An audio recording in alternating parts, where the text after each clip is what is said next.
السلام علیکم، بسم اللہ الرحمن الرحیم۔ کیا حال ہے سونے ہو؟ ٹھیک ٹھاک ہو بھائی جان؟ یہ بیف قیمہ ہم نے بنایا ہوا ہے، تو اس میں ڈالیے دال ماش۔ ابھی اس میں ڈالیں گے کوئی 3-4 عدد ایگ کا مطلب انڈا ڈالیں گے۔ انڈے 2-3 ڈال کر اس میں اور زبردست کر کے اس کو پھینٹ کر اس میں ڈال دیں گے بیف قیمے میں۔ اس کو اچھے سے پھینٹیں گے، پھر بھی ہلائیں گے۔ جو بنائے گا بلبلیاں، اوئے ہوئے ہوئے، مزہ آ جائے گا۔ کیا بات ہے، کیا بات ہے!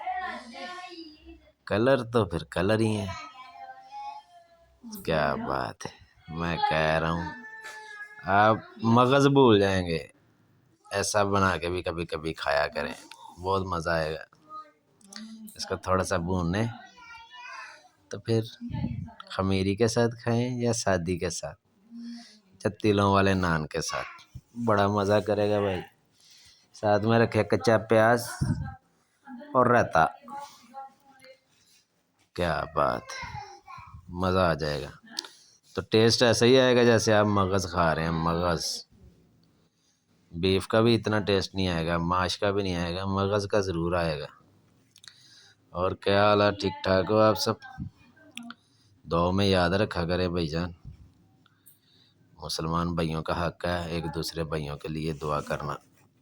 یہ دیکھیں ماشاءاللہ ریڈی ہو گیا، پلیٹ میں ڈالیں گے تو کھائیں پیئیں گے، جیشی کریں گے۔ شکر ہے اللہ کا۔ اوکے، بائے بائے، اللہ حافظ۔